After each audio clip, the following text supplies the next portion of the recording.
Hello guys, this is your friend and we are back with a new fanfic. Which is what if Naruto became the most powerful shinobi and won the hearts of Ino, Haku, and Yakumo? Part 1. And if you enjoy this fanfic then please press the like button and subscribe to my channel for more fanfic like this. And now start the fanfic.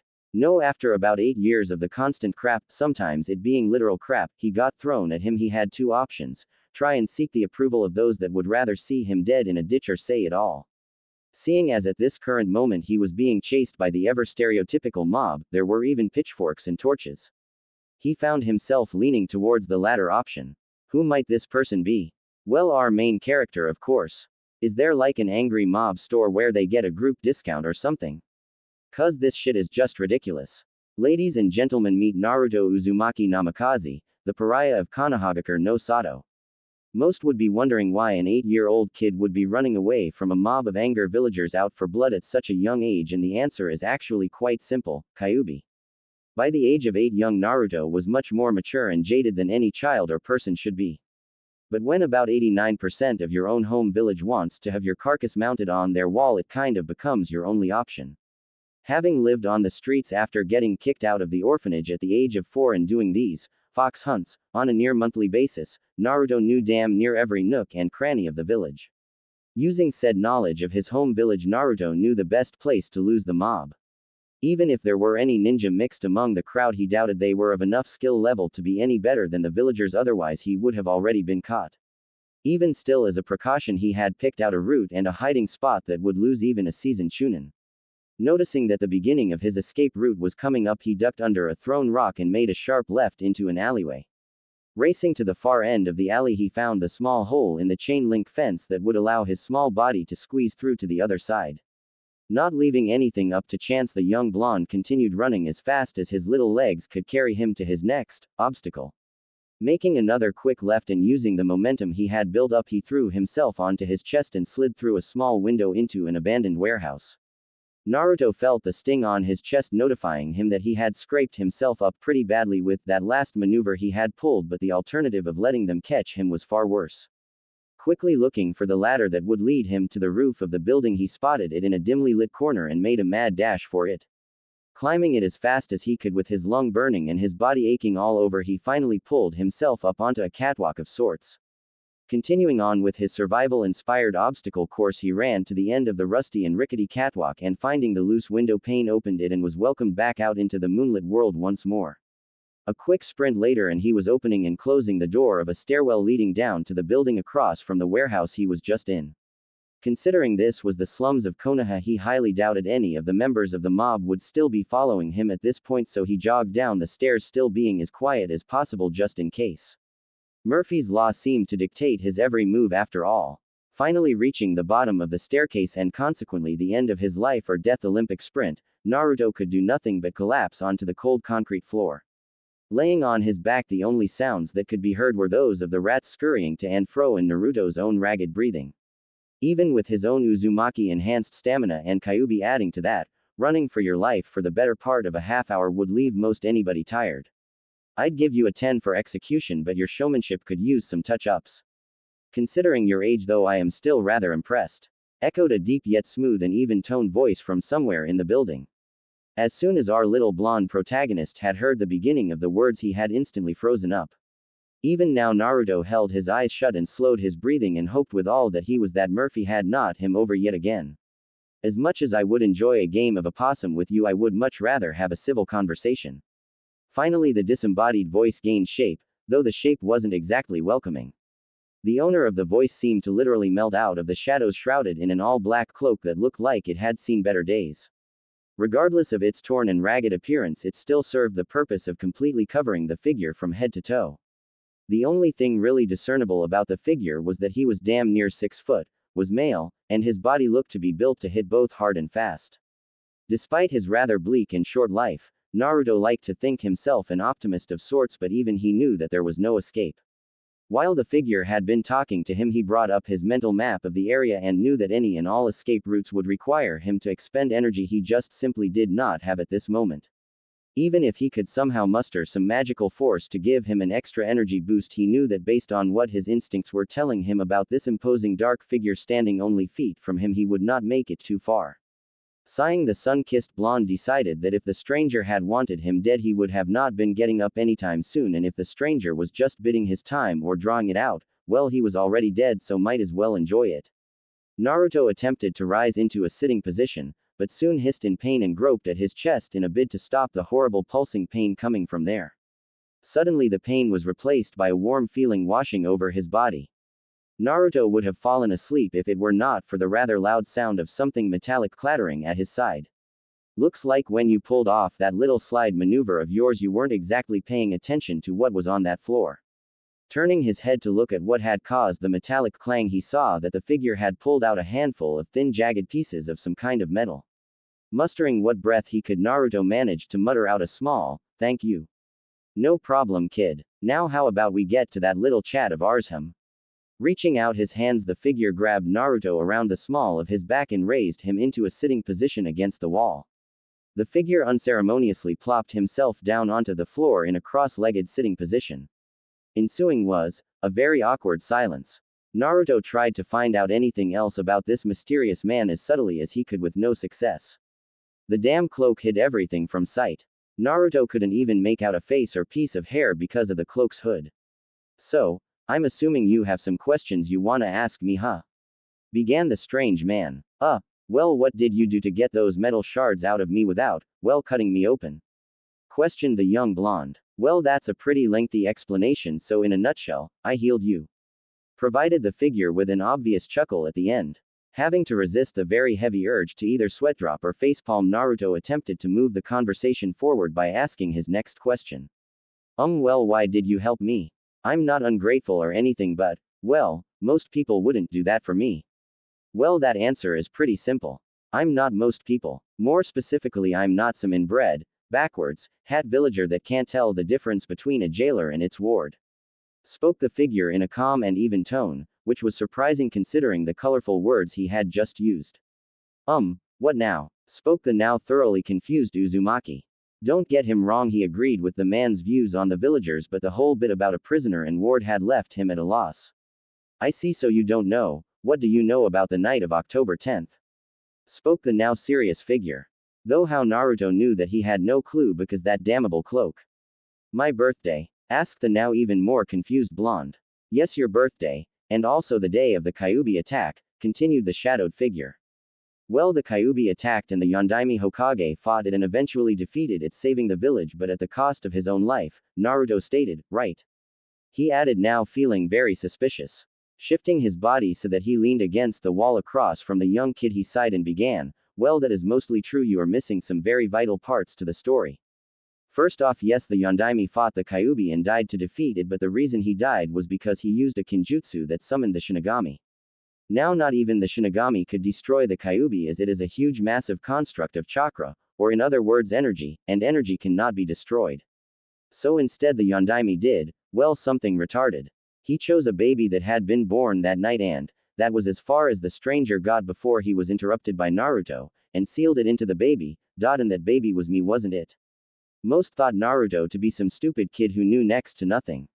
While that was true in regards to academics, when it came to practical matters regarding survival and problem solving, the kid was a damn genius. It took him seconds to connect the dots. His birthday, the attack, the looks and stares, the fox hunts, and, damn, how had he not figured this out sooner?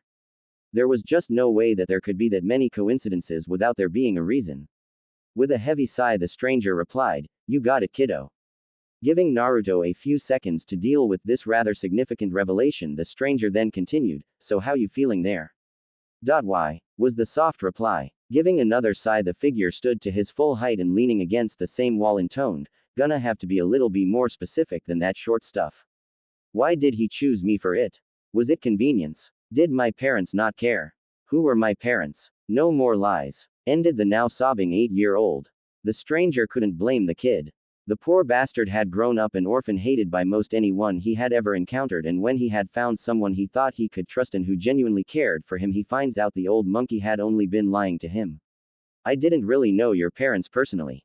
But I can say this, When your mother found out she was pregnant with you, not a one person could get her to shut up about how she was going to spoil you and treat you like a prince. When your father found out, he ran around the whole village screaming at the top of his lungs that he was going to be a father. Kid, your parents loved you more than anything in this world and would have done anything to make sure you were okay.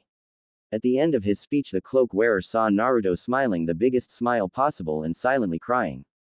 What happened to them? Asked the still smiling and crying blonde. His parents loved him, so obviously there was a damn good reason they weren't there for him.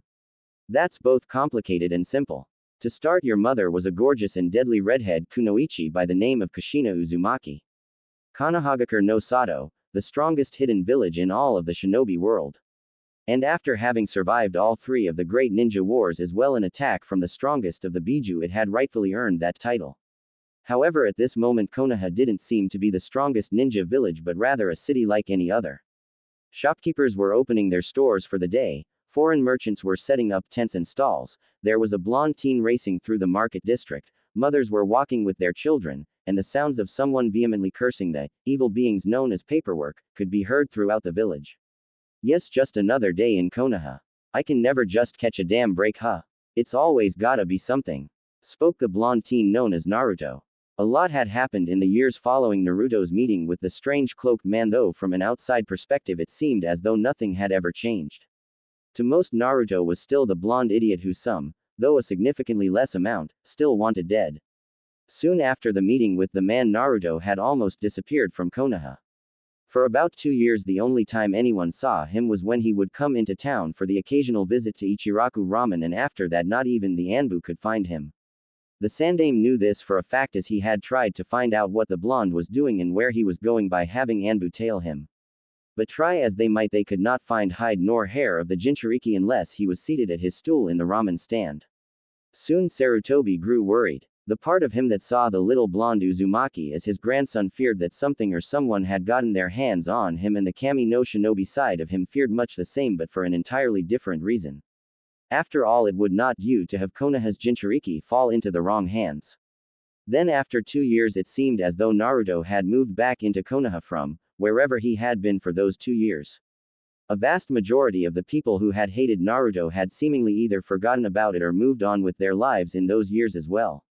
This meant that by the time Naruto had moved back in, he was seen as just another villager. Only about 30% of the village still hated him, and less than half of those people would actually put any effort into showing it with more than just a dirty look or sneer. All in all, village life had continued on smoothly regardless of Naruto's being there or not, and much the same was happening in the academy as well. Where Naruto had been the dead last of his class before his mysterious vanishing, he was now an average student. He scored decently on tests, both practical and written, and his clothing even reflected this mundane new Naruto. Gone was the bright orange jumpsuit, to be replaced by plain black shinobi pants with various pouches and taped at his ankles, a long-sleeved black shirt whose sleeves he rolled up to his forearms, black shinobi sandals, and black fingerless gloves with the Uzumaki spiral engraved on the metal plate. Though this was still Naruto, and regardless of how he changed, two things forever remained the same: his unhealthy obsession with ramen and his love for the color orange. In homage to his love of said fruit color, he wore 2 leather strips, those things Sasuke wears in the Chunin exam, on each wrist in a burned orange color. The only hiccup seen upon Naruto's return was his placement in the academy. He had not attended classes during his 2-year absence, and his performance before that was not exactly something one would want to present. The head of the academy, who actually saw the potential in the blonde, decided that it was for the best that he be placed in the class 2 years below his, the class of clan heirs. When he had found that out, Naruto had a small chuckle at the irony of a class full of the clan heirs. Seeing as he carried both Uzumaki and by extension Senju blood in him, with him in the class all of the founding clans of Konoha were being represented. Jumping back to the present, the reason for our blonde protagonist letting out a rather colorful string of words was because he had stayed up training to perfect one of the higher tier techniques the strange man had left to him, and consequently woke up late. Now he was running at Chunin speeds to reach the academy in time for the exams today. He had no illusions of him not passing. When he had mysteriously vanished, he had spent those 2 years in the deepest, most forgotten forests of Hai no Kuni training to the ground. Thanks to the cloaked man, who he had later learned was named Vincent, and his present of several large scrolls each covering a branch of the shinobi arts and liberal use of kage bunshin, God, the technique was so op, he had grown by leaps and bounds. He had exited that forest with the strength of a seasoned chunin in all areas of the shinobi arts excluding Iryo Jutsu, healing arts, and Genjutsu, which he was at mid-genin level with both.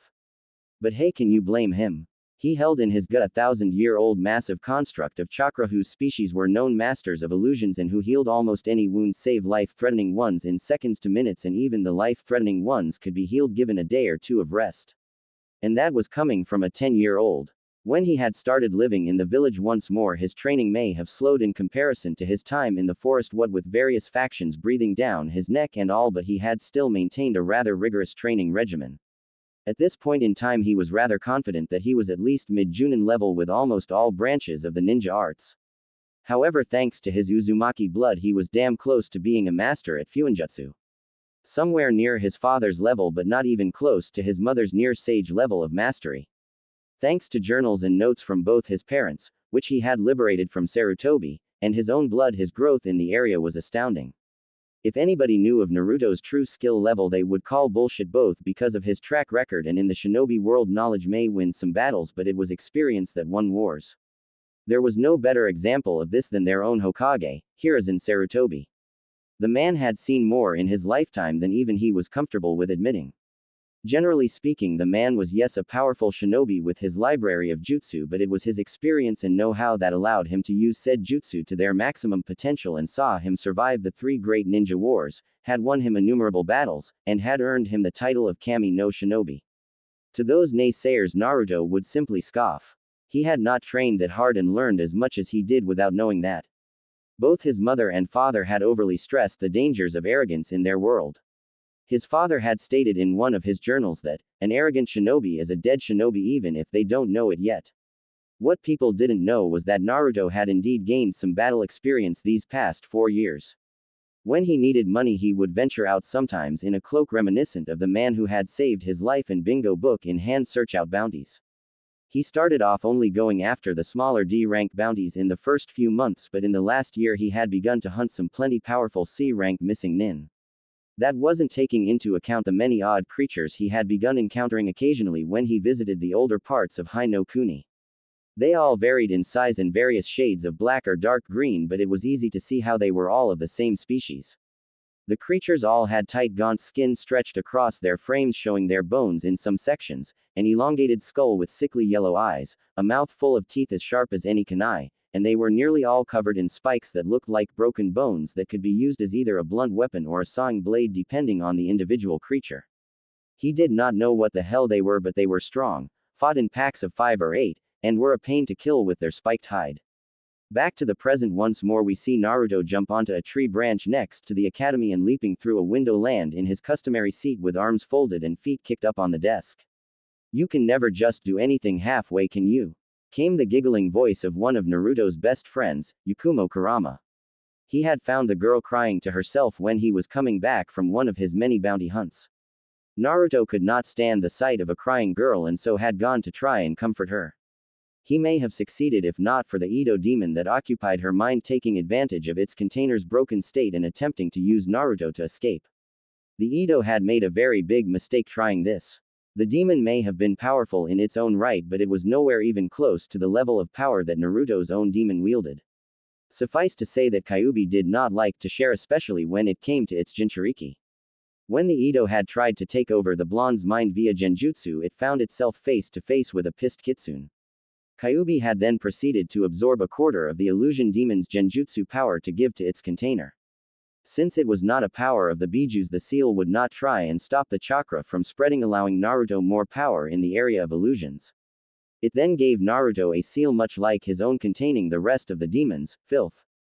Upon return to the living world, Yakumo knew that the preteen in front of her had helped to remove the evil from her and had lunged at him crying and muttering, "Thank you," over and over into his cloak. Naruto merely patted her back and held her.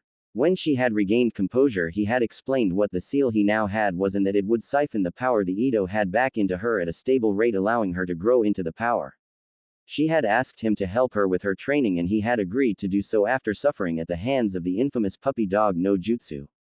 A year later he had asked why she thought he could help her when not even a Junin could, and she had simply shrugged and said, "Because something was telling me that you could." After a year of training with Naruto, the two had become near inseparable, and Yakumo was one of 3 people who knew the real Naruto and his story. Confident in her own prowess, she had asked the Hokage to allow her into the academy alongside the blonde and other clan heirs. After a small display of her capabilities, he had readily signed the paper admitting her into the academy. Well, it is Naruto, so is it really a surprise? Came the other giggling voice to his left, belonging to one Ino Yamanaka. She had seen how well the two had been doing, and in the last year of their academy days asked how. They had simply told her that they trained. Not fully believing them, she had demanded that they help her too. Then, after a small debate, they had agreed, and a month into the hell known as Naruto's Kick Your Into Shape bootcamp, patent pending, she could see the truth of their words. As she grew as a nin to be, she also grew in maturity. She saw what her diet was truly doing to her body, how she had strained relationships with others for some boy, and so had set on a path to right her wrongs.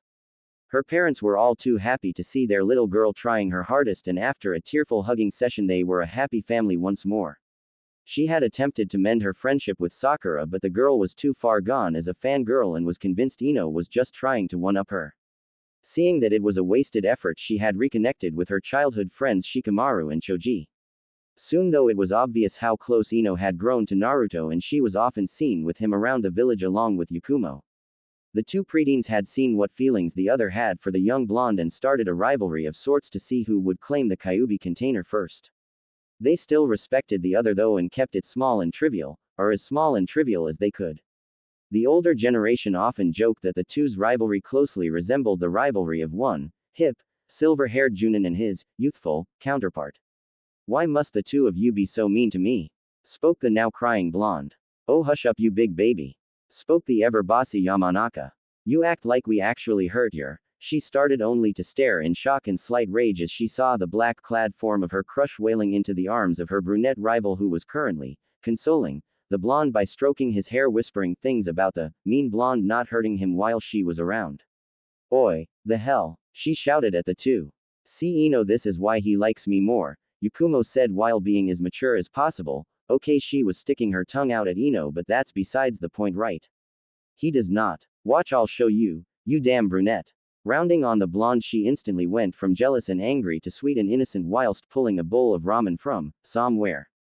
"Oh Naruto, look what I got for our special day today," she damn near sang. The once wailing blonde was now happily munching on the bowl of ambrosia, to him at least, while leaning into the embrace of his fellow blonde. Seeing her plan working, she blew a raspberry at the brunette, who was currently pounding her head on the desk muttering, "How could I forget the damn ramen?" "Alright, shut the hell up, you brats, and get ready," came the booming voice of Iruka Yumino, the class Chunin instructor. "Get ready. The Genin exams begin now." Across the village in the Hokage Tower, we find the Sandaime along with a group of Junin instructors peering into his crystal ball, watching the very same exams. Blowing on his pipe of whatever the hell he had in there, the cage spoke. "You heard the man. It begins. Let's see this how this year's hopefuls do, nay. The first part of the exams will be a written, testing your knowledge of our history and some battlefield situations you may find yourself in." Iruka lectured as he and his assistant Mizuki passed out the test papers. "You will have 1 hour to finish this exam and no more. If you are caught cheating, you will be penalized 3 points off your test. If you are caught twice, you will fail this portion of the exam," continued Mizuki. As soon as all the papers had been passed out, Iruka gave the signal to begin and the students were off. Right off the bat, a handful of the students from civilian families had earned a failed status. Iruka and Mizuki of course noticed far more than just those students cheating, but considering their methods of doing so met the cheating standards of the test, they simply ignored them. The ones that they, or at least Iruka, worried over were Naruto and his little group. Naruto seemed to have fallen asleep, much like a certain Nara not too far from him. Yakumo was merely looking out the window, and Ino was just filing her nails with a kunai. As time whittled down, more of the civilian students received a fail grade. Kiba had gotten caught once using Akamaru, Shikimaru had gotten caught trying to help Choji, and one of the fangirls had gotten caught attempting to help Sasuke, though he didn't much need it. Sakura had filled it out on her own prowess, if you could call it that. Shino, well, no one knew what the hell he had been doing behind that collar and dark glasses, and Hinata had used her Byakugan to help her out. After the clock had run out, the instructors gathered the tests and Mizuki led the class outside for the other portions of the exam while Iruka did some quick grading. Once outside, all the students proceeded to stretch or give some sign of relief, showing their happiness at finally getting out of the stuffy classroom. Alright, now we'll be moving on to the field exams. First up, we got accuracy tests. You will be given 10 kunai and then 10 shuriken. The goal is to aim for the center of the dummy. We will be going in alphabetical order, so Shino, you're up first. With that, Mizuki stood aside with a clipboard ready to write down the marks. Shino, in the style of a true Aburame, merely flung the kunai in groups of 2, showing as little effort as possible. He did the same with the shuriken, earning him a score of 17/20. One by one, the students went up with the clan air group earning no less than 15/20 and Sasuke earning a 19/20, though Yakumo and Ino scored the same, which surprised everybody in the class. It was finally Naruto's turn, and deciding to show off a bit, he grabbed all 10 kunai in between his fingers and casually tossed them. Grabbing the shuriken in a show of speed and dexterity, he fired them off not even a millisecond later. None of the weapons hit the designated target, and most of the class was laughing at the blonde's mess up. Yakumo and Ino had to contain themselves from kicking all their for being. Hinata was shyly thinking some weird Naruto obsessive shit that cannot be mentioned with children around, and the other clan heirs merely stood to the side shaking their heads. Naruto UFAI was as far as the smirking Chunin got before he was interrupted by the voice of his fellow instructor. Actually, Naruto may not have hit the designated target, but he has demonstrated something even better. Each of his weapons has hit either a vital organ, an area that would leave the enemy near death, or a one-hit kill spot. So I think he deserves full marks on this one. Don't you, Mizuki? Spoke the scarred the Chunin. Gritting his teeth in anger, the scarred Chunin replied with a strained, "You're right, Iruka. Kid's good, I'll give him that." Spoke a certain Cyclopean Junin. "You are correct, my eternal rival. The young Uzumaki's flames of youth burn brie. Damn it, guy. Shut the hell up. Now is not the time for your flames of youth. Such unyouthful words coming from a lady. Enko, a woman such as yourself should not utter such. For Kami-sama's sake, if you don't shut the hell up, guy, I will personally make you more aerodynamic by removing what makes you a man. Let's get back to those genin exams, yay. There's no way the idiot scored better than my Sasuke-kun. Guess who? Sakura, I swear if you utter one more word, I will show you why spies fear getting a visit from someone like my daddy. And let me tell you this, we Yamanaka give a new meaning to the term. Got it? After the Yamanaka heir had said her piece, many students had gained a new fear of crossing Ino. Moving on then, spoke the slightly fearful pineapple-haired Chunin. In his short stint as an Anbu, he had heard many things about the famed Yamanaka interrogators, and suffice to say even Ibiki feared them and their Kekai Genkai. We will now be moving on to the taijutsu section of the exams. You will either be paired with me or Mizuki based on a random drawing. You will have to last anywhere between 1 to 2.5 minutes in the ring to pass. No weapons or jutsu of any kind are allowed, though you may use chakra to enhance your body. If you step out of bounds or are soundly defeated by either of us before the time limit, then you will fail this section. Keep in mind you must pass at least 3 of the 4 exams in order to receive a headband from this academy. Line up in any order, and when it is your turn, draw a name from the hat. In groups of 2, the line thinned until only the Uchiha heir and the Uzumaki heir remained. Naruto decided to go first, and sticking his hand in the hat drew out the first piece of paper he felt. Unfurling the paper, he read aloud with a grin, "I got you, Iruka-sensei. Guess that means you get Mizuki then, Sasuke." And to that the emo merely h-end, yup, Sasuke officially had his own verb. Strolling into the ring, Naruto and Iruka bowed to each other before assuming the academy stance. "Don't go easy on me now, Naruto, you got it," spoke the grinning Chunin. "Well, I don't know you are getting on in years there, sensei," joked the blonde genin-to-be. "Naruto, I am so kicking you for that comment now. What's that old ma, Hajime?" And with that, Iruka raced towards Naruto at about genin level speeds. Deciding to start off simple, Iruka began his assault with a simple punch aimed at the blonde's face. Naruto had of course seen this coming miles away and decided he wanted to reveal some of what he could truly do to his pseudo-brother. A short hop later and Naruto was standing on Iruka's outstretched hand. Striking at near Junin speeds, Naruto aimed a kick to the side of Iruka's head. Now he may have quit Anbu years ago, but that didn't mean his skills had dulled too much, and with a turn of his wrist and ducking his whole body, Iruka held Naruto by the ankle and using momentum attempted to slam the black-clad academy student into the ground. The Jinchuriki may have been surprised at this turn of events, but he quickly recomposed himself and seeing what was happening stretched out both arms and pumped a bit of chakra through the limbs, allowing him to stop his body from meeting the ground without injury. Using the chakra built up in his arms, he pushed back against Iruka and using his free leg donkey kicked his sensei in the solar plexus, successfully knocking the wind out of the Tan Chunin and freeing his other leg. Taking advantage of his sensei's lack of air and surprise, he twisted his body from being on the ground on all fours and in little more than milliseconds was in the air with a kick heading straight for the instructor's ribs. Iruka, not wanting to get hit in the chest twice in a row, brought up his left arm and blocked the kick aimed at his ribs. To his surprise, he actually felt the bones in his left limb rattle from the power of his student's kick. Sending chakra through his left arm to dull the pain and making note to dodge instead of block any further attacks, the scarred man used the same hand he had used to block to grab Naruto's outstretched hand and use it to pull the blonde into his range. With Naruto quickly heading towards him, Iruka twisted around so his back was to his pseudo-little brother and forcefully rammed his right elbow into the surprised academy student's gut, sending spittle all over his shoulder. Trying to not give the blonde room to counter, Iruka kept his hand wrapped tightly around Naruto's wrist and sending his right arm under the armpit of his student, he once more tried to slam the Kyuubi container into the ground. This time Naruto let his legs fall to the ground first, absorbing the shock and once again stopping him from meeting Mother Earth. Letting his body go completely slack on the ground, he used his free hand to grab onto Iruka's arm that was still latched onto his own and curling into a semi-ball, he pulled himself up and his sensei down to introduce the bottom of his sandals to Iruka's face. The last thought Iruka had before he made out with Naruto's sandals was, "This is gonna hurt like a bye." As the last 2 rounds of the taijutsu test had started, many of the students assumed that the match between Sasuke and Mizuki would be the one to watch. But with Mizuki trying to suck up to the Uchiha air by going easy on him and leaving all kinds of openings in his attacks, it was over before Naruto and Iruka had even started theirs. With that, all the students turned to watch their other sensei fight with Naruto. Based on Naruto's standing in the class, the students had assumed it was going to be nothing special, but boy were they surprised when Naruto had, in the blink of an eye, stood on Iruka's arm and lashed out with a kick aimed at their sensei's head. As the match continued, the jaws of everyone there continued to drop lower and lower. Even Yakumo and Ino were surprised at the level of power the two were fighting at. They knew Naruto was strong, but he had never showed them how truly skilled he was. Everyone was even more surprised with how evenly matched the two were.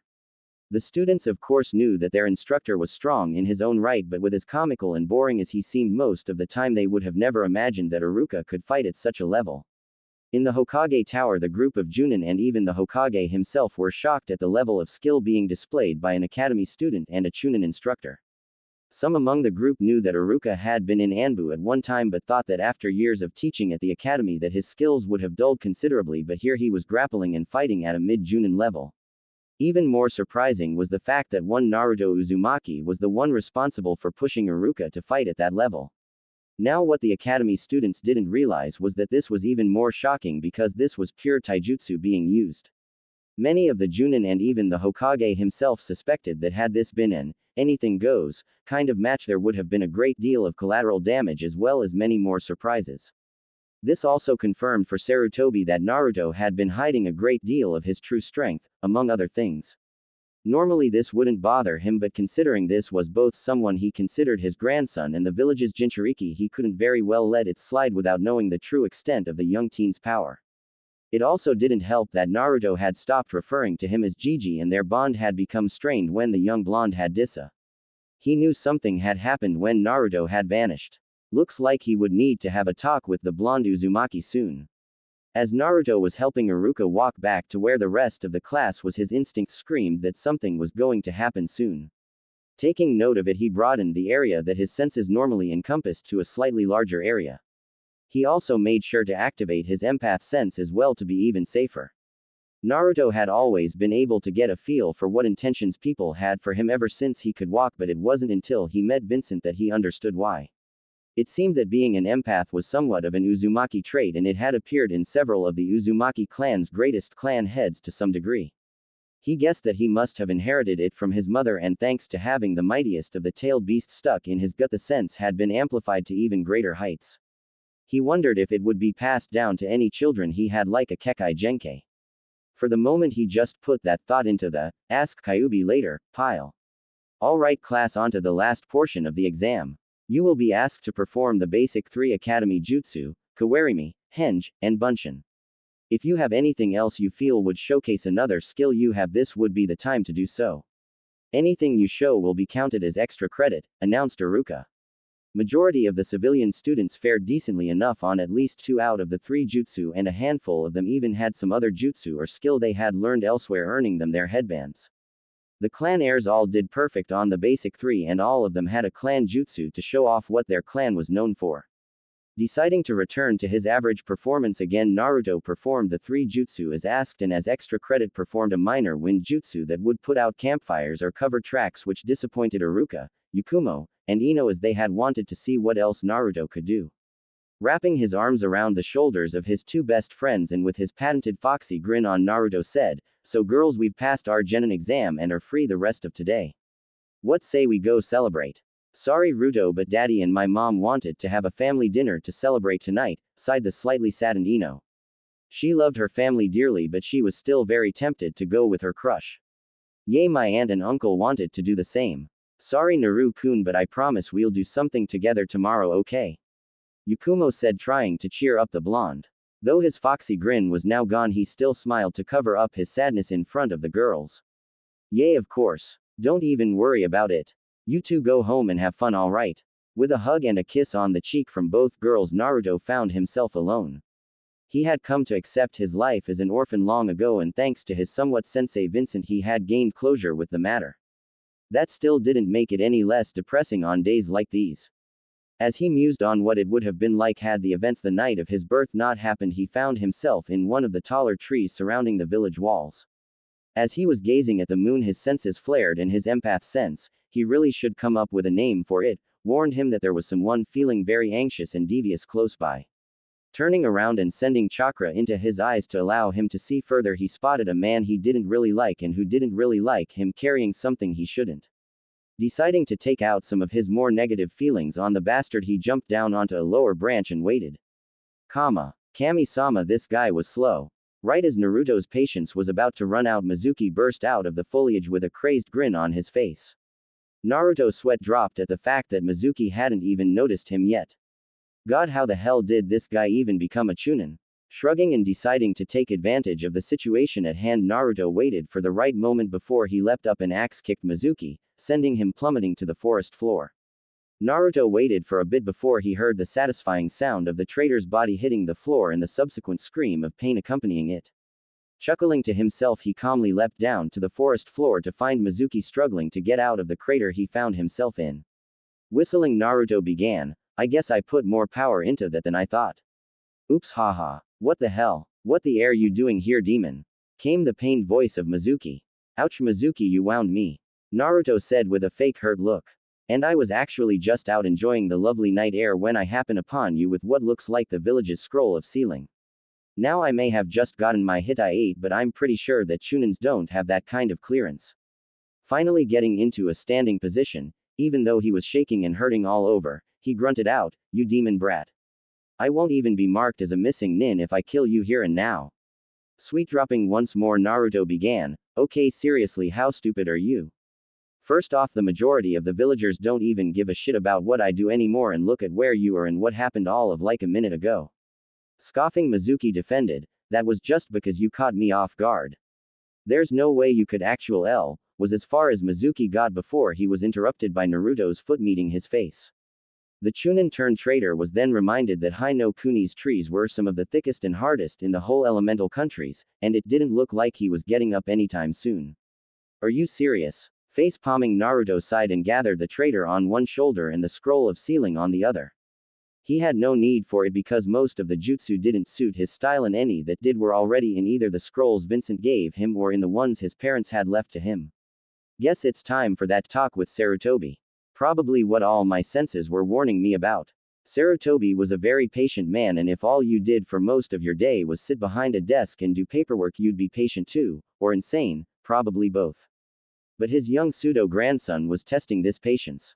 He knew that Naruto knew that he wanted to see him for very important business, and Hiruzen knew damn well that Naruto was far from slow if that short fight with Mizuki was anything to go by, so why the blonde teen still wasn't in his office after 10 minutes was trying his patience. Finally, a highly frustrated Hiruzen got up and announced, "Okay, that's it, I am tired of waiting." "Waiting for who, ya old monkey?" Only 4 people had ever had the gall to call him that, and with 2 of them dead and another traveling the countries to maintain a spy network that left only one person who that voice could belong to. Turning around, he spotted the teen he had been waiting for casually sitting on a chair in the corner of his office munching on a bowl of ramen.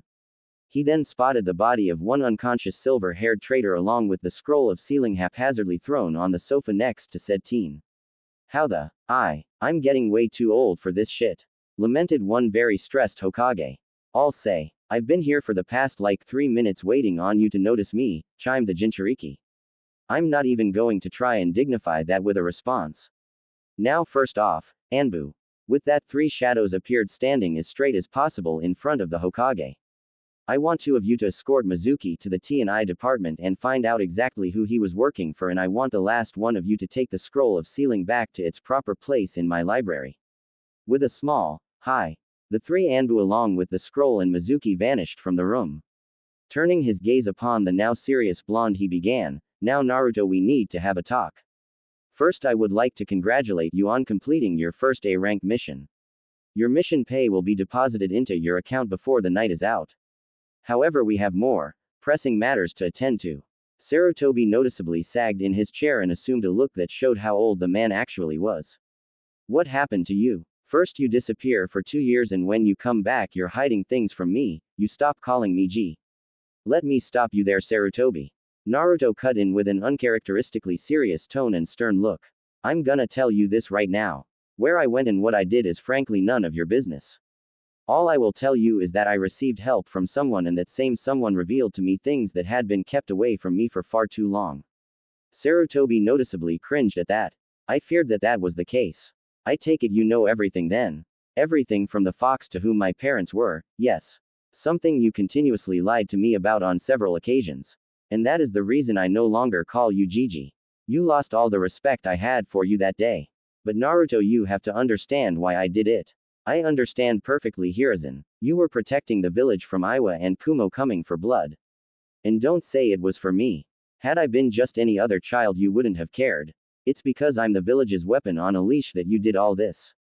But what you don't understand is that though you may have saved the village and me from Iwa and Kumo, but you damned me to a hell designed by the very same village you had sworn to protect.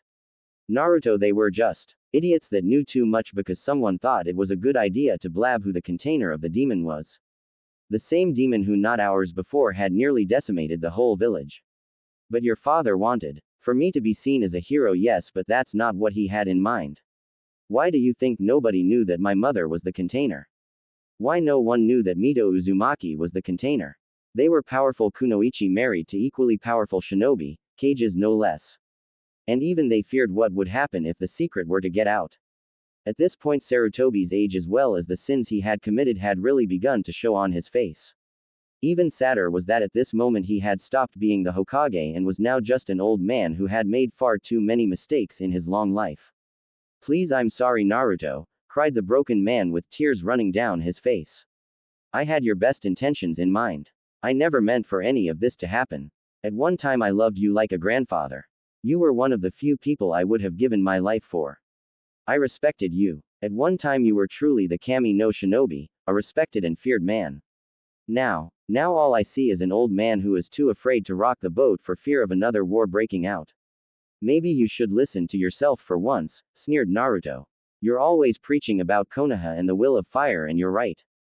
There is a reason we came out of all 3 of the Shinobi World Wars not just alive but as the strongest of the hidden villages. Why we were able to survive an attack from the strongest of all the Biju and come back from it. This village stands as the strongest for a damn good reason. It's because we fought tooth and nail to earn that title. As Naruto finished venting all that he had pent up for years to the old Hokage, he walked to the window and opened it. And you're right, you did have my best intentions at heart, but remember, the road to hell is paved with good intentions.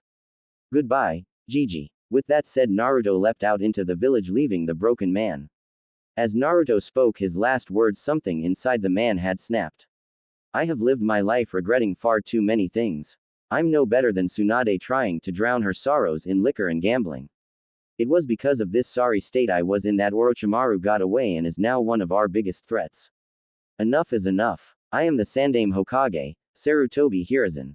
I earned the title of Kami no Shinobi through blood, sweat, and tears. This is my village. They are my ninja, thought the now revitalized man. Looking at where Naruto last stood, he thought, Naruto, I have made a mess of not just your life but of so many others, and for that I am sorry. I may never earn the right to be called your Gigi again, but I promise you that I will try my damnedest to become the man you had once respected. With a steely look in his eyes, he began to work. And on that night, a fire not seen in decades began to burn once more. The Kami no Shinobi was back. Today was the day that some Junin looked forward and others despised, Genin Assignment Day. Even those that weren't going to be Junin senseis were here to see how the Genin hopefuls had done, as well as who Kakashi would be failing this year. Of course, said Scarecrow wasn't even here yet, which wasn't surprising in the least. Finally, the Hokage walked in, and immediately all talking stopped, and not out of respect for the Hokage but more out of shock at the aura they were feeling from the man. Many of the younger Junin were surprised at the almost oppressive aura the Sandame was putting out, and others like Asuma and Guy hadn't felt this aura around him since the Third Great Shinobi War when the man was much younger. Asuma merely smirked and thought, looks like Dad got his fire back. This is gonna be interesting. Right as the Hokage had opened his mouth to speak, Kakashi shunshined into the middle of the room, book in hand, and lazily drawled out, sorry for being late, Hokage-sama. I was. Enough. Hiruzen shouted, flaring his chakra slightly, showing them why he was Hokage. I have heard enough of your excuses, Kakashi. I've let it slide before because you are one of the more powerful shinobi we have in our forces, but no more. You are a ninja of this village and I am your Hokage. When I tell you to be somewhere at a certain time, you will be there 5 minutes early. Do you understand me, Junin? Kakashi noticeably straightened his posture and instantly put his book away. Hi. It won't happen again, Hokage-sama. And with a bow, Kakashi walked back to his fellow Junin. He may be strong and Sarutobi may have aged, but he had no doubt that the Hokage could still bat him around like a pinball if he so chose. Now, like I was about to say, we are here to assign Genin teams. As usual, those Junin who either volunteered to become senseis or were persuaded to do so, at that he cast a glance at Kakashi, have already voted on who they would like. So those of you who chose to teach these Genin, please step forward. At this, Asuma, Kurenai, Kakashi, Hayate, and Genma stepped up in front of the Hokage's desk. I have reviewed the teams you all wanted, and normally I would agree with your choices. However, in light of certain events, I have chosen to make some changes. Many of the Junin senseis were surprised at this. They thought that they had given justifiable enough reason to get those that they had wanted. Asuma, you had wanted to train the next Inoshika Cho team, but I fear that our enemies will have by now made proper countermeasures to combat said team.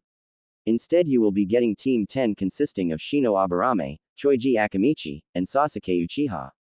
At this, some of the Junin gasped. They had figured that Kakashi would have gotten the Uchiha heir due to the Sharingan. Even Asuma was surprised by this and showed it by asking, Dad, you sure about this? I mean, I can see your logic, but the Uchiha? I'm hardly capable of teaching a Sharingan user. Besides, what would the council say? You are correct. You aren't capable of teaching a Sharingan user. But you won't be teaching a Sharingan user. Young Sasuke has as of yet to even unlock his family's Dujutsu, and he will already have more than enough resources to train said Dujutsu when that time comes. I am giving him to you so that he can learn to fight without the use of his Sharingan. Hiruzen calmly spoke. Secondly, what of the council? I am the Hokage and these are my ninja to command as I see fit, and they have no say in these matters. I see. Sorry for doubting you, Pops. With that said, Asuma rejoined the line of Junin. Moving forward, Ms. Yuahi, you will be getting Team 8, which will be Hinata Hyuga, Shikamaru Nara, and Kiba Inazaka. Though the young Hyuga is under a probation of sorts. Thoroughly confused and worried about what the Hokage meant by probation, the red-eyed beauty inquired, a Hokage-sama. What do you mean by probation? That's quite simple. The heiress is far too shy for this line of work. If she has not made a significant amount of progress in said area as well as skill, then she is to be removed from the program and recommended to join the Med Corps instead. Shocked and afraid to say more, Kurenai merely nodded and assumed her place in line once more. Now, Kakashi. You will be receiving the team of Naruto Uzumaki Namikaze. As he said this, many Junin had their jaws hit the floor. The kid was the son of their Yondaime. After thinking about how similar the two looked for all of 4 seconds, those same Junin face-palmed. The kid was a damn carbon copy of Minato. How had no one realized it? Kakashi was surprised, but not that Naruto was his sensei's son. He had known that for years and had tried his damnedest to adopt the child, but was thwarted by the council at every turn. The most he could do was sneak the kid presents and protect him from mobs when he could. Kakashi was surprised that Sarutobi was finally releasing that information. He guessed the kid already knew about it, so there was no reason to keep it a secret, especially now that he was a genin. Waiting for the sudden outbursts to end, Hiruzen continued, as well as Ino Yamanaka, and Yakumo Kurama.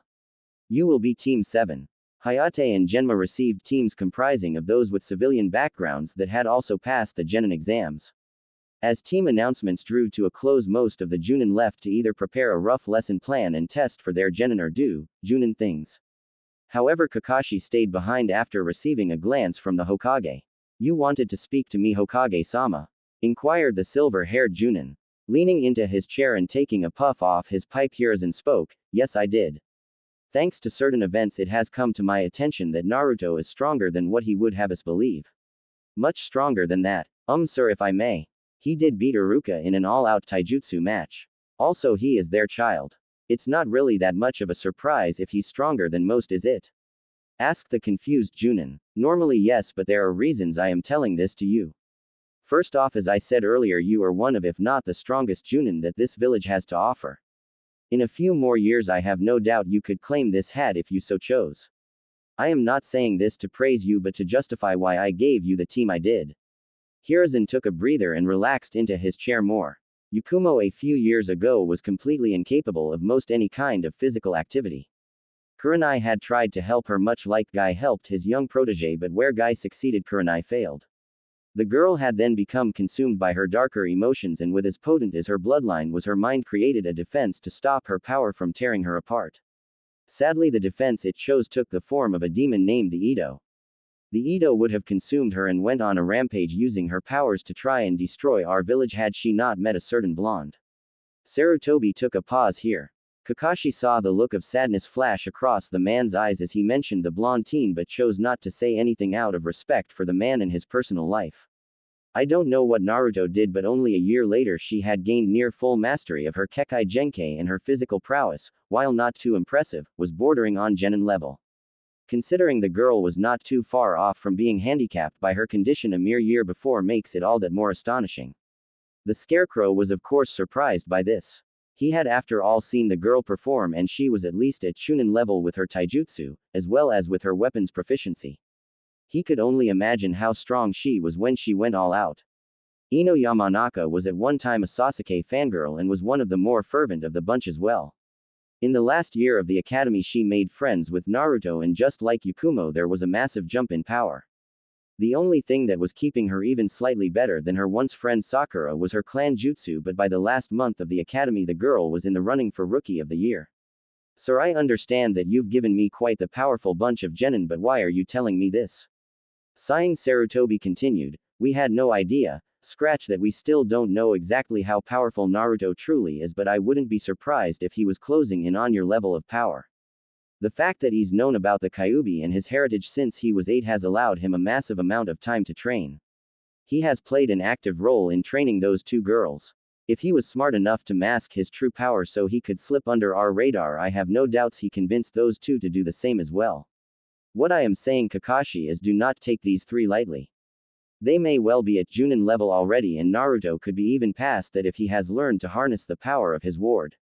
Then why did you give them to me, Hokage-sama? I fail to see why they aren't Chunin already, or at least Tokubetsu Genin, questioned the still confused Scarecrow. If they had managed to attain that level of power on their own, what the hell would they need him for? It's actually a mutual relationship. I'm hoping that they'll rub off on you and give you a reason to get even stronger than you are, and I hope that you will guide them on the path they have chosen to walk. They may be powerful, but they are still just young children about to be thrown into a world of liars, thieves, rapists, and murderers wearing the guise of heroes. You know this just as well as I, Kakashi. They will need someone to guide them through those trying times we all go through. I understand, Hokage-sama. If I may be excused now, Kakashi said as he bowed. Yes, you may go. Wow, Mizuki really went down like that? Spoke a sweat-dropping Ino. Yeah, I know the guys was pretty weak compared to us, but geez. Spoke an equally sweat-dropping Yakumo. Wrapping her arms around Naruto's left arm, Yakumo continued, but this is Naru-kun we are talking about, and he is my amazingly strong guy after all. Yakumo said as she laid the sweet innocent girl act on as hard as one possibly could. Whoa, wait a minute. You're amazingly strong guy. He's my strong guy. Once again doing one of her famous 180s in personality, she stuck Naruto's right arm in the middle of her blossoming cleavage and batting her eyelashes she continued, "Isn't that right, Ruto-kun? She may be just 12, but damn was she already growing in the right places." It also didn't help that as ninja with higher amounts of chakra they naturally matured much faster than average people.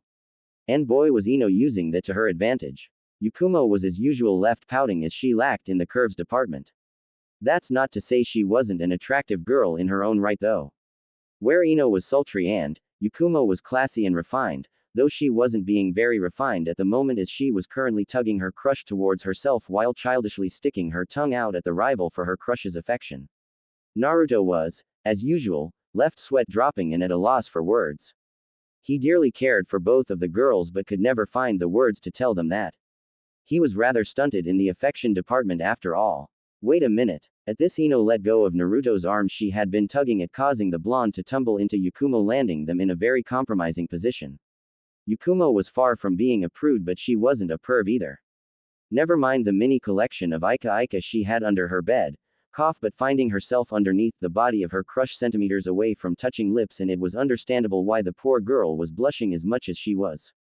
Before she could take advantage of the moment, Naruto was yanked to his feet by one very bossy Yamanaka. Making sure to get Ino back at a later time, she stood and dusted herself off. "You got some questions to answer, mister?" demanded the demanding Yamanaka. I do," Naruto said as he shook. He knew damn well the power a pissed female could have, and even he wasn't strong enough to fight that battle. Courageous he may be, but stupid he was not. "Yay. How come you didn't tell us you were that strong?" At this, Yakumo chimed in with a, "Yay. Oh, what do you mean?" questioned Naruto. "Well, we knew you were pretty powerful, but we never assumed you were that powerful. I mean, the way you and Iruka were trading blows the other day looked like two seasoned Junin going at it." And Yakumo helpfully nodded at this. Nervously scratching the back of his head and chuckling, Naruto said, "Oh yay, that hee. Thought you two would forget about that thing." "Naru-kun, that's mean," pouted Yakumo. "Are you trying to keep secrets from us?" asked Ino as she invaded his personal space. Frantically waving his hands, the blonde Kyuubi container attempted to defend himself. No. It's just, well, I never really had a reason to reveal my strength. But I guess with us being shinobi now, we're going to find ourselves in some tricky positions, so I guess I should share, huh? Gee, you think? The ever bossy Ino scoffed. Alright, well. The genin had enjoyed a good weekend of either relaxing or beginning some more intensive training, but nonetheless they were back in their classroom one last time to get their team assignments.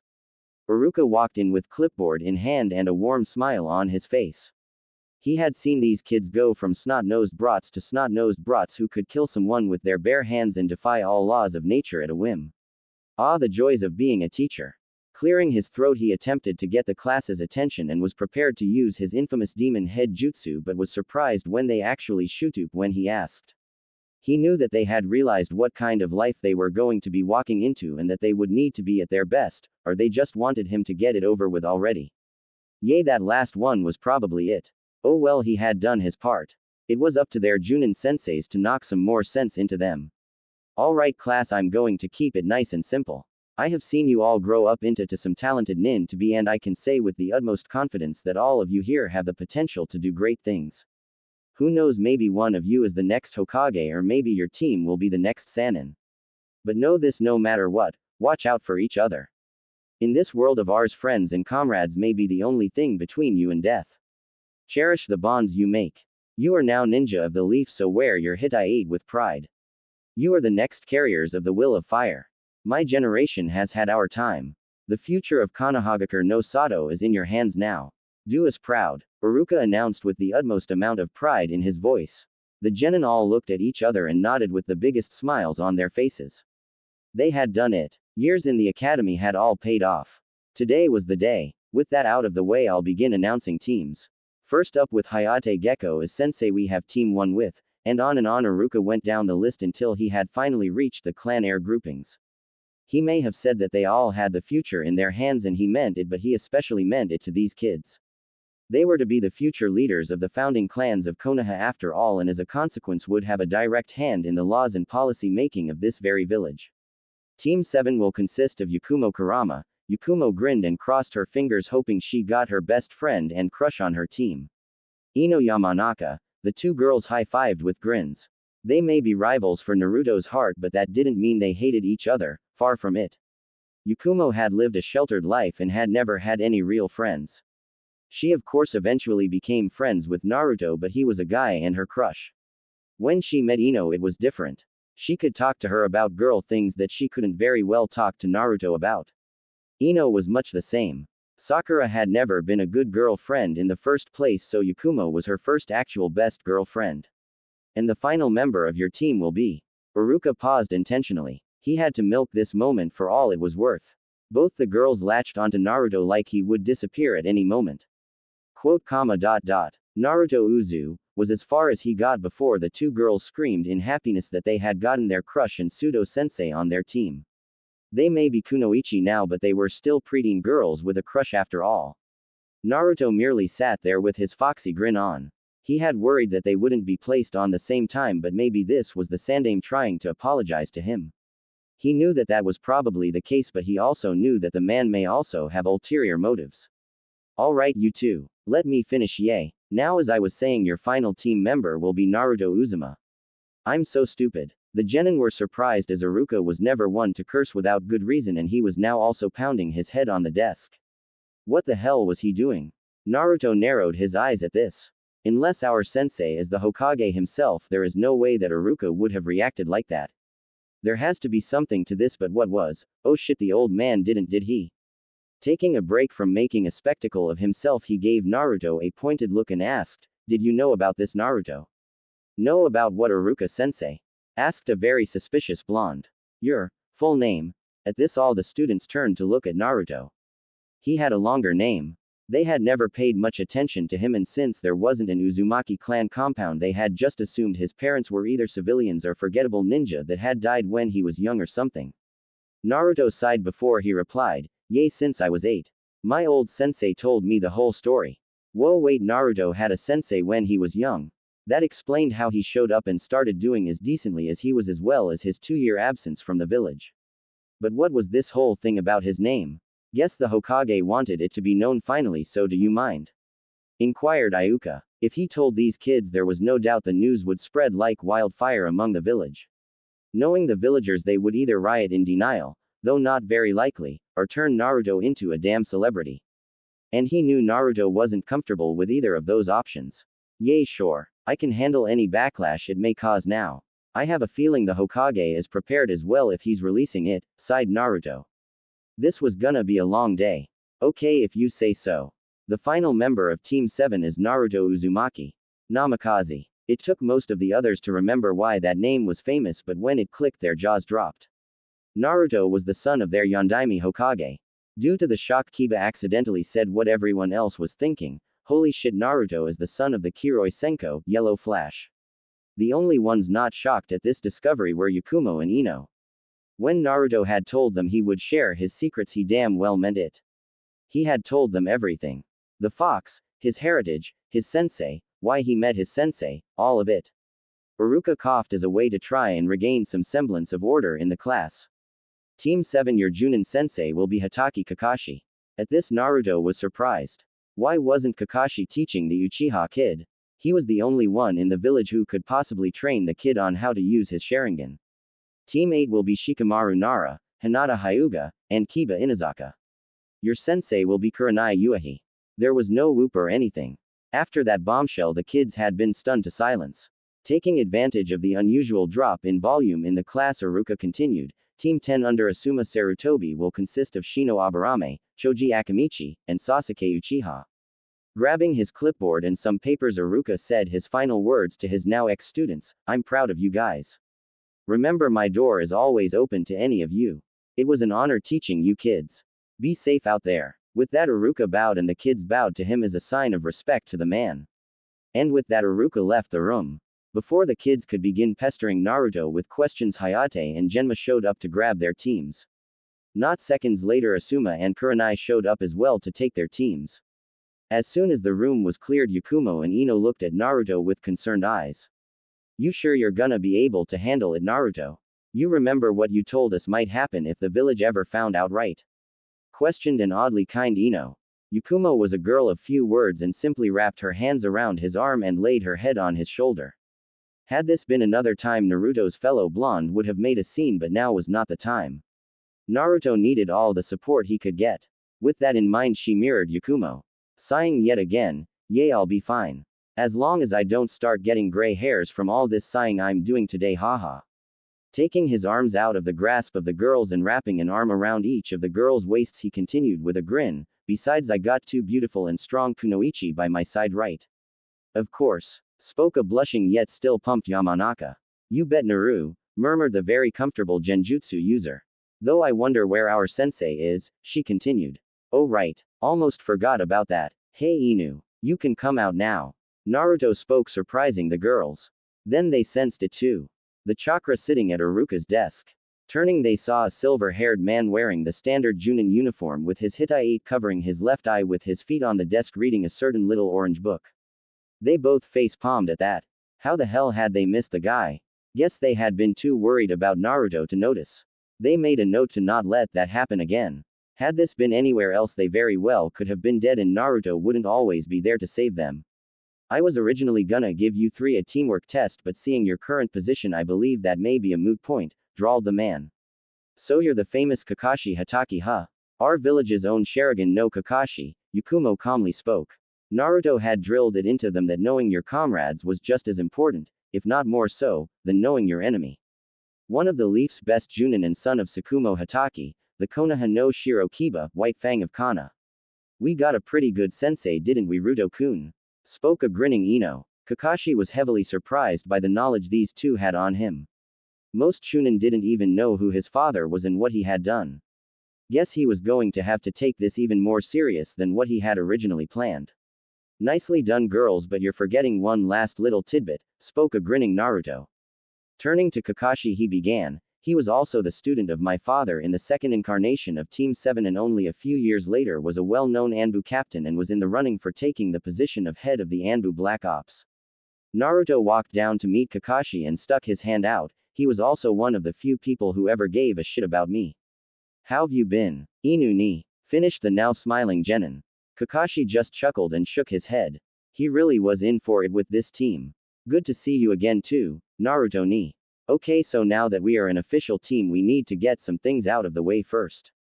You three know each other better than anyone else in this whole village, but as your sensei I need to know you three just as well so we can actually work together efficiently."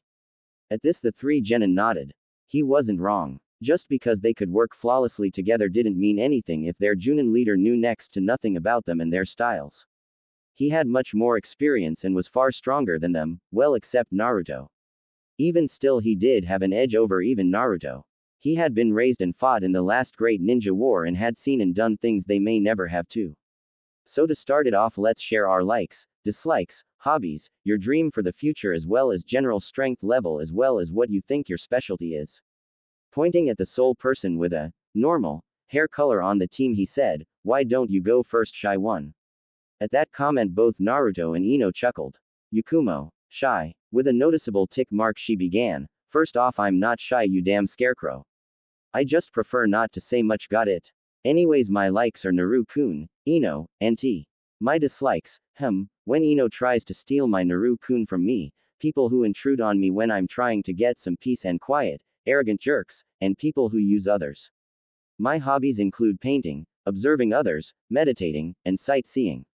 My dream for the future is to have a happy family with Naru-kun. My general strength level. Well, Naru-kun says I'm around low Junin level without my genjutsu. And my specialty is of course my genjutsu, though I'm fairly decent at Iryo Jutsu as well as stealth. An assassin who can make her genutsus come to life. If there was ever more of a perfect assassin, she'd be it. Alright Blondie, you're up next." At this both Naruto and Ino looked at each other questioningly. Kakashi sweat dropped. Hee oops. Female Blondie, you go next I guess. Deadpanning Ino started, "Dumbass. My likes are Ruto-kun, Yakumo, my family, and vegetable stew. My dislikes are people who purposely destroy nature, Yakumo when she tries to butt in on my Ruto time, assholes, and fangirls.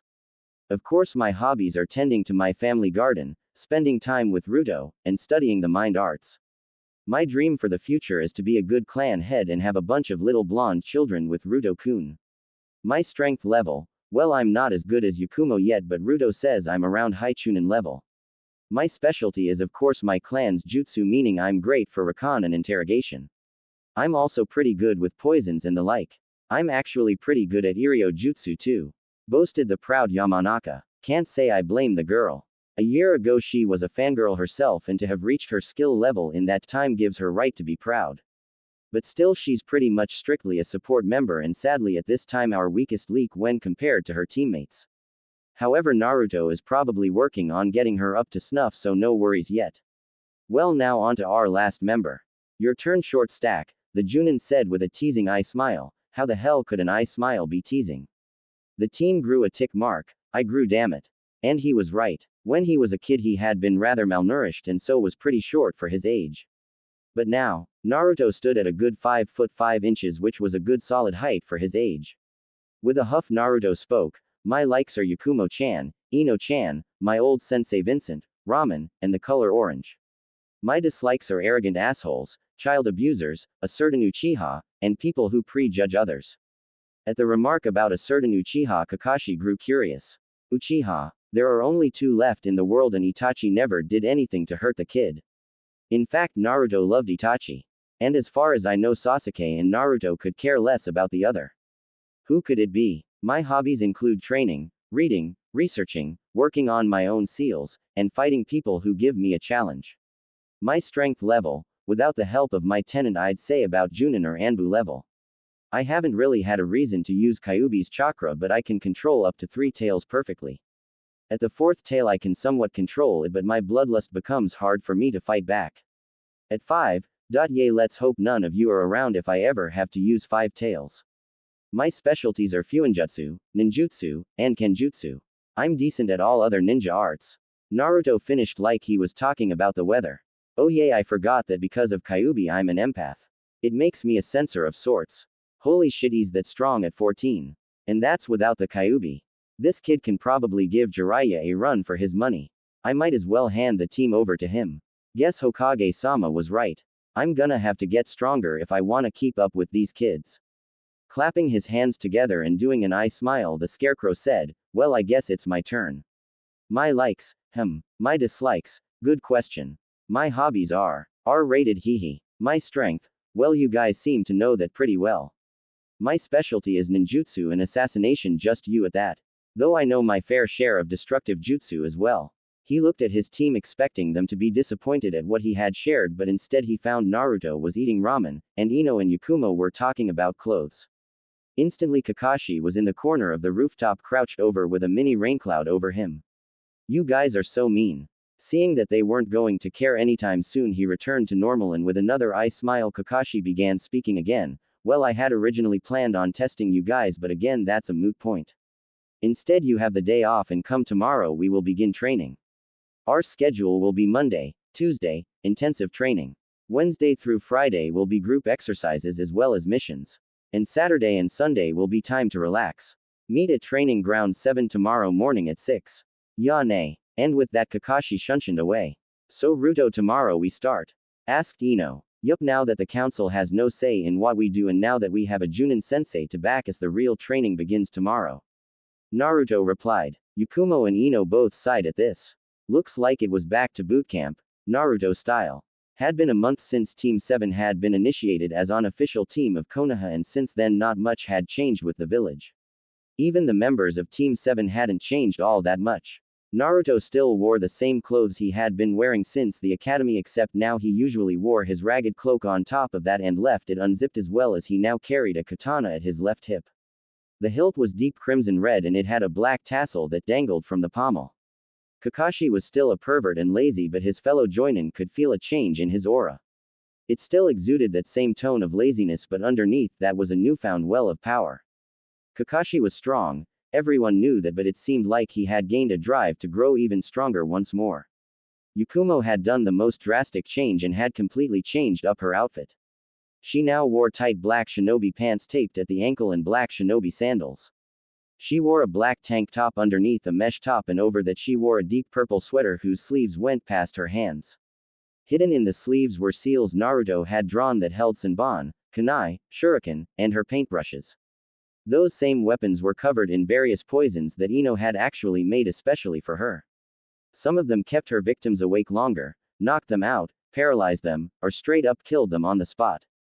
She had taken to covering her mouth with her sleeves, yes, just like a certain Arankar from Bleach when talking. Ino had stayed pretty much the same, except she now carried two scrolls stacked on top of each other at the small of her back. One scroll contained various types of poisons meant for enemies. The one underneath that one carried assorted medical supplies should anybody need her assistance. At first the training had started off rather bumpy as the three genin were trying to get comfortable with Kakashi and vice versa. Once that bump had been passed, training went off without a hitch. Not even the Hokage knew exactly how strong the team was, as all Kakashi was willing to share with him was that the team works seamlessly together as a unit and each of us has grown in some way. This of course bothered the man to no end, as one of the reasons he had wanted Kakashi to be their sensei was to have an insider of sorts. He highly doubted that they were thinking of anything close to betraying the village, but still he wasn't comfortable not knowing how strong his soldiers were. At current time we find our Hokage along with the Ninja Council dealing with said team. So as I understand, Junin Hatake, you wish for permission to leave the village for 2 months on a training trip. What exactly would warrant this? The Ninja Council members were just as curious. There had never been a request such as this from a genin team, let alone such a new genin team. Chunins and Junins. Sure, but fresh out of the academy genin.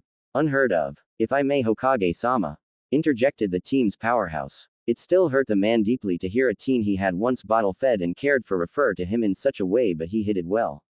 He had no one to blame for it but himself. You may genin. He motioned. Well sir, the reason we feel it would benefit us was as far as Naruto got before he was interrupted by the chamber doors being slammed open by the members of the civilian council. All those present narrowed their eyes at this. What right did they have to interrupt this? What is the meaning of this, Hokage? Holding a meeting without us? Shouted one indescript member of the council. Shouts of agreement echoed throughout the small gathering of civilians. Sarutobi's old teammates and rival for the hat made their way to the forefront of the crowd as well. Indeed, Hiruzen, what are you doing performing such things behind our ba? Enough! Shouted Hiruzen, flaring his chakra as well as his ki, killing intent, forcing many to their knees. Coming to a standing position, he continued, I have watched you all run my sensei's village to the ground, all while disrespecting me and my position, and I've had enough of it. You have all forgotten that this is no democracy. This is a shinobi village and you are all civilians. Meaning you have absolutely no say in how I command my soldiers. Pointing at Kaharu, Homura, and Danzo, he continued his rant, and you three. You seem to have forgotten your place as well. You do not tell me what to do. You are my advisors, meaning you advise me and nothing more. I have final say when it comes to all matters of this village, you do not. Letting loose a vast amount of chakra causing even some of the clan heads to sweat, he spoke, do I make myself clear, civilians? Strained murmurs of, yes Hokage-sama, rang through the crowd. Sarutobi took his seat once more and dispersed his chakra, letting the civilians stand once more. Good. I hope I don't have to do this again. Anbu, escort these people out. It was with grumbles that the room was finally cleared of the civilians. Motioning with his hands like nothing had happened, he intoned, you were saying Genin Namikaze. Guess I had an impact on the old man that night. Glad you're coming back, thought a smirking Naruto. Coughing, he spoke with a straight face. Yes, well, as it stands, my team and myself have need of more space to practice both our own individual techniques as well group ones that would cause quite a bit of collateral damage to the village and any training ground in the village. And what of the Forest of Death? Or even the training fields behind the Hokage monument? Would they not meet your needs? Inquired the ever-stoic Hyuga head. Or even the Anbu training grounds? Those are made to handle such things, continued the feral Sum Inazaka. If I may be blunt, council and Hokage?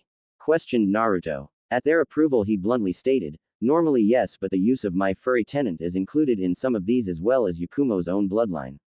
We also cannot get real-world experience here in the village, and being honest, we knew you would never permit our group to even attempt higher-ranking missions, so we figured that if we went out to train we would encounter people to test us.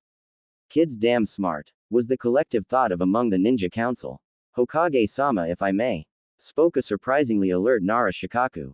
After getting the okay to canteen from his commander, he rose from his seat and with a sigh began to speak. I think this may prove to be quite the boon for us as a village in quite a few ways. Not only will we have possibly one of our strongest Junins accompany possibly our strongest Genin squad outside, they could, for the lack of a better term, serve as advertisements to both our allies as well as our enemies. Shikaku saw that he had piqued the interest of all those present. He continued with another sigh, by sending out these four they would obviously encounter both our allies as well as enemies. Of course our enemies may see this as an opportunity to pick one of our teams off, but when they are deftly handled by a mere genin squad, well, you can imagine the ensuing rumors. Of course we all know that this particular team is of course far from average, but those that would serve as messengers of this news don't have to. His speech was met with the whole room smirking at the deviousness of it all. Hey, you can't blame them. These are people trained to use any tactic to win the battle, or in this case stop a battle from even happening. It was dirty, underhanded, and secretive, or in other words a perfect plan for a village of trained assassins. Only minutes later Team 7 was walking out of the Hokage Tower with a scroll signed by every member of the Ninja Council as well as the Hokage himself, allowing them almost Sanin travel rights. It was weeks later we find Team 7 sitting around a campfire after having returned from gaining the bounty of yet another overly missing nin. This had been taken care of by Ino personally. He had said something about her being a bimbo and the rest of the team knew to let her handle it. It was only by sheer luck that they had been able to save the head from being melted by a corrosive acid the Yamanaka had injected into the man, via a rather uncomfortable place that things should not be injected into. Within the span of a few weeks the team had managed to grow even more as a team thanks to them not having to worry about endangering any innocents. The only innocents that suffered were the poor innocent trees they slaughtered on a regular basis. Of course they had been able to work on individual skills some, but the whole purpose of this trip was to get even more comfortable with each other and be able to more easily be able to not only coordinate their individual attacks but also their team attacks. Those same team attacks ranged from small jutsu use and taijutsu combinations to joint jutsu combinations on a massive scale. As individuals they were strong and fearsome, especially Naruto and Kakashi, but as a team they were near undefeatable. They had finally found out where Naruto stood without the help of his tenant, and he and Kakashi were currently tied for wins and losses in their spars. Said spars looked more like battles to the death that had actually given Ino quite a bit of valuable experience in healing various burns, cuts, gashes, broken bones, and several other otherwise life-threatening wounds. Naruto of course needed no help in that department. It was a topic that had actually piqued Naruto's interest. Whenever he had used even the smallest amounts of Kyuubi's chakra in the past he always felt the telltale signs of said chakra beast's bloodlust and anger, but when he was healed he felt none of that. With that in mind he had elected to use today's solo training time to get some questions he had answered. Entering a meditative state he soon found himself in the sewer that was his mind. It had become quite clean in recent years due to his new outlook in life and all, but no matter how good life was going for him it remained a sewer still. The waters had lowered until they merely looked like a puddle, the walls looked much cleaner, and the pipes that represented his chakra pathways shined a bright bronze. The young Uzumaki followed the pipes and the huge source of power to the open chamber where the strongest of the Biju resided. Of course, being a massive construct of chakra didn't take away from the fact that the Kyuubi was still a kitsune, which is why our hero currently finds the snoozing form of the fox. Naruto now had a dilemma on his hands. He had to find a way to wake up the massive fox without ticking it off. If he pissed it off then he would get zero answers and be booted from his own damn mind. For as old as the fox was it still acted like a teenager. Either that or the fox was affected by the person it was being contained in. Naruto paced back and forth with his hands folded behind him trying to think of a good way to pleasantly wake up the sleeping furball without getting chewed out. After 5 minutes of pacing Naruto snapped his fingers. We're talking about a giant fox here. What better way to wake up a giant fox than with a giant rabbit? Using the fact that this was his mind to his advantage, the blonde imagined a fluffy white bunny, except on a much larger scale. And with a poof said image took physical, mental, it took form. The thing was almost as big as him. He sent it into the cage and the next thing he knew was he had giant bunny blood splattering all over him, gross. Looking up he saw the Biju grinning at him as it cleaned the blood from its fur. Well well my host, that was a good little treat. Lowering itself onto its haunches and resting its head on its front paws it looked at its jailer with a bored look. Now you woke me for some reason or other. I may be in a decent mood but I would much like to get back to my nap, so if you would please hurry. Naruto nodded. Right, well I just got a couple of questions you may have the answers to. Noticing the fox looked just the slightest bit more interested he continued, well I know that because I have you stuck in me my empath sense has become something akin to radar. I was just wondering if that would be passed down along with the Uzumaki vitality and all that. Well, yes, it would be possible. It would require some work on both our parts. You are correct. I am the reason the sense was heightened to unseen levels, and it's that very reason that should you mate with a female, normally the offspring would not be born with the power. I would have to pump some of my own yoki into your sperm, infusing them with said yoki to make it possible. The blonde teen nodded at that. It made sense. Had he not had the Kyuubi, he wouldn't have the power in the first place. The only thing is that the child will not have it anywhere close to your level. Because you have my chakra constantly being siphoned into your body, the sense has become dependent on it. It's using my yoki as a source of energy. Since the child will not have the yoki constantly flowing through its pathways, the sense will not have enough energy to work to its full potential. Lectured the kitsune. Yay, that does make sense. Alright, thanks. My other question is about my healing factor. I know we Uzumaki are extremely durable, and I've become even more so thanks to you, but whenever my healing factor kicks in, I know it's not your yoki that's doing it. Why is my healing factor so advanced? The fox paused to stretch before it continued. Well, your healing prowess is thanks to a lot of different factors. Part of it is your Uzumaki blood, another part is having me, another part is this damn seal here, and the last part is your father's blood.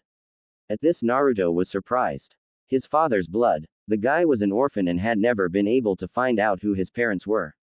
What was in his blood to be able to contribute to his ungodly healing factor? And how the hell did the fox know who they were? Don't worry, I'll get to that, but first my part in it.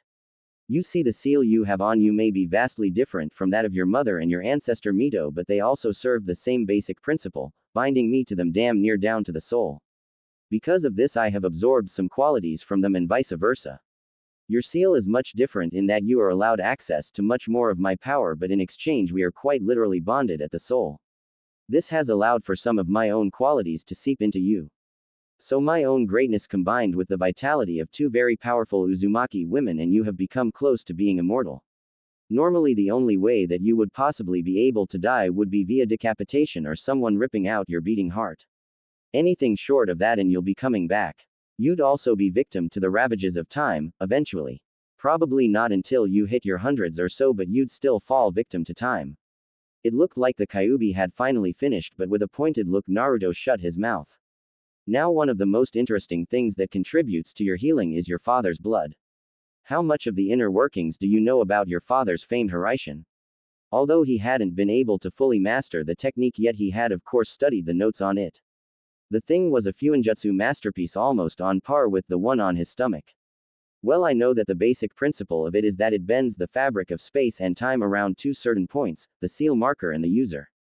Using chakra, the user is able to make a tunnel of sorts between the 2 points, making travel in between the points instantaneous. It's one of a small handful of known Jikuken, time-space jutsu. Yes, and the other Jikuken techniques are not nearly as impressive. Do you realize what you have just said? Your father is bending the very fabric of the universe to his whim with naught but his chakra. If he had lived to be as old as the monkey, I have no doubt he would have been able to use the technique without the marker.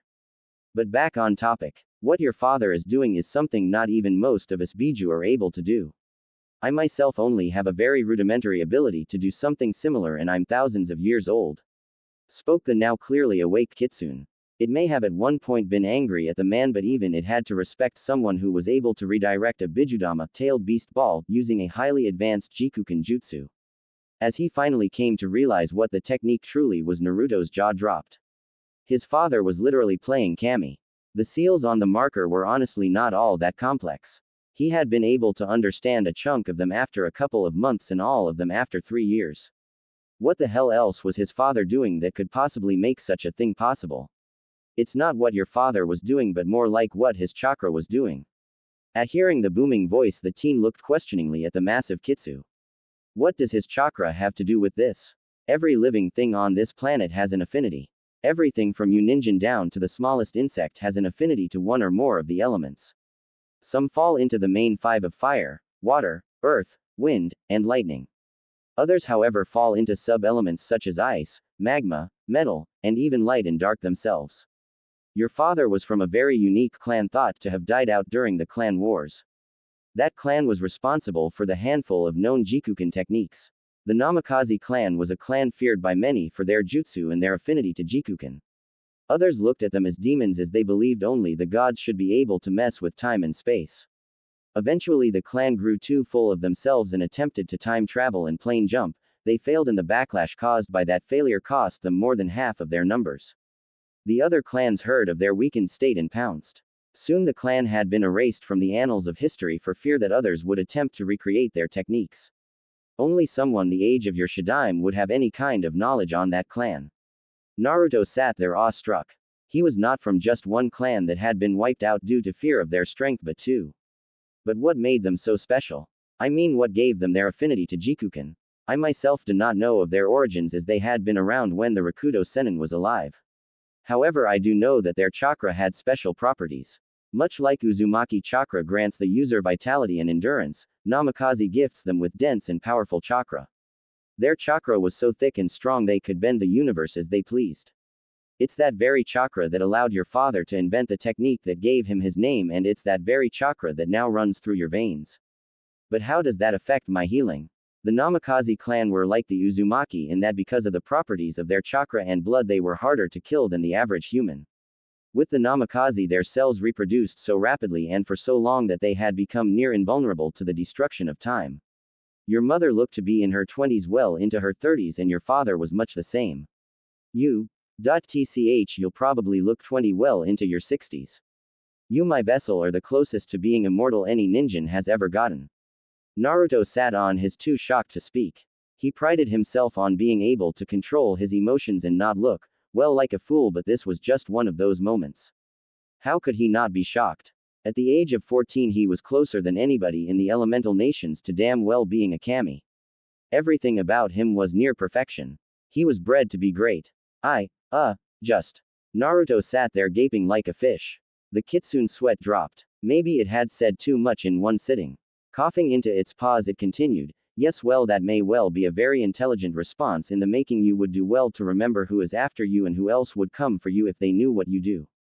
You may have the potential to even equal me, but without the training to use any of it properly, that's all it will be, potential. As it stands you are indeed strong, but nowhere near the level of those who would see you dead or under a microscope. Still too shocked by all of it, Naruto merely nodded with his mouth still wide open. The sweat drop the kitsune had returned much larger this time. I'll leave you to cope then. And with that Naruto was ejected from his mind. A week later we find our protagonist on his own meditating. After learning about everything from his tenant he had began to push his own training to even greater heights. To do so he had apologized to Ino and Yakumo for having to give them to Kakashi to continue their training, but they had understood. It actually gave them even more incentive to grow stronger. If they planned to help their blonde crush with the enemies and situations he would find himself in, then they would need to be strong as they could be. Kakashi had also understood and had even vowed that he would be there too. No matter what, they were his students and he would help them any way he could. At the current moment the teen was meditating to get a feel for the different chakras coursing through his body.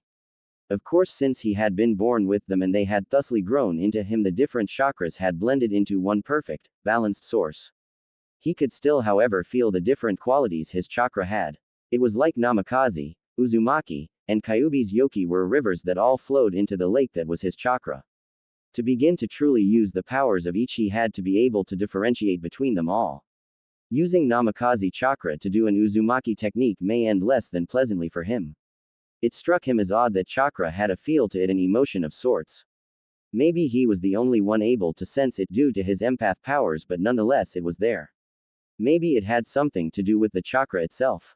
Maybe it was like blood in that it carried parts of its originator, his ancestor. Bah, I'm getting off track here. Okay, so let me see. Naruto thought as he searched through his chakra pool. Anger, malevolence, power, and superiority. That's definitely the fuzzball's Yoki. Life, vitality, and energy. That's my Uzumaki chakra. Now where was as far as his thought process went before he felt it. Holy. This. Feeling. Strength. Dominance. Force. What is this? Is this how Namikaze chakra feels? It's. Screamed the blonde as he squeezed his eyes and held his head. Might controls everything. Without it you can't protect anything, not even yourself. Echoed a rumbling voice in his head. Who the air you. Get out of my head. Screamed the blonde in agonizing pain. Who or you. There is room only for one in this kit's mind and I am it. Leave here no. Foolish kitsune. You hold no power over me. Be silent. Inside the cage we see the great Kyubi ramming the gates of its cage in an effort to help its vessel. With a mighty roar the kitsune unleashes 5 tails of its power, letting it flow into every crack and crevice of its prison. Kit, was the last thing heard from the mightiest of the Biju. Who are you and what do you want? Yelled the panicking teen. He could no longer hear, let alone feel the Kyubi's presence. Calm yourself, child. I am not going to harm you or that beast. As for who I am your ancestor. I am Yamato Namikaze. Now where could those flowers be? They shouldn't be this hard to find here, spoke a beautiful teen. She had a porcelain face complemented by the dark hair that framed her face. She looked to be about 16 and had the curves to prove it. Those said curves were somewhat hidden by the pink kimono she wore. She carried a small wicker basket on her right arm as she leisurely strolled through the forest. Now I could have sworn I saw some of the flowers I need when we walked through this path. Where could? She stopped her train of thought abruptly as she saw the destruction of the forest. Trees were either burned, sliced clean, or some combination of the two. The ground was no better as it was cratered as if it hit by a small meteor shower. Venturing further into the destruction she saw who she thought to be the culprit in a meditative pose. It was a teen around her age with wild blonde hair that fell around his head in gentle spikes. The teen was currently shirtless, showing her what kind of training he did, and boy was she blushing. On his lap sat a beautifully crafted katana with a crimson red hilt and a length of black cloth hanging from the pommel. You know it's kinda rude to stare at someone shirtless, miss, spoke the teen. She eepied, before she chuckled in attempt to regain some composure. Yes, well, I was merely, admiring your sword, and immediately her mind shot to the gutter. If he's that toned up there, I wonder if, no bad Haku, I mean, well, what happened here? She nervously asked. Chuckling, the blonde opened his eyes to reveal the most beautiful sapphire blue eyes she had ever seen. He rose from his position on the floor to show that he was a couple inches taller than her. He grabbed his ragged black cloak from a hanging tree branch and threw it on, leaving it unzipped. He walked up to her carrying his blade in his left hand lazily. Each step he took closer to her, her blush grew darker. An arm's distance away he lifted his hand to offer a handshake. My name's Naruto. Naruto Uzumaki Namikaze, spoke the blonde Adonis, with his foxy grin plastered on his face. Slipping her hand in his, she nervously chuckled and said, Haku. Haku Momoichi.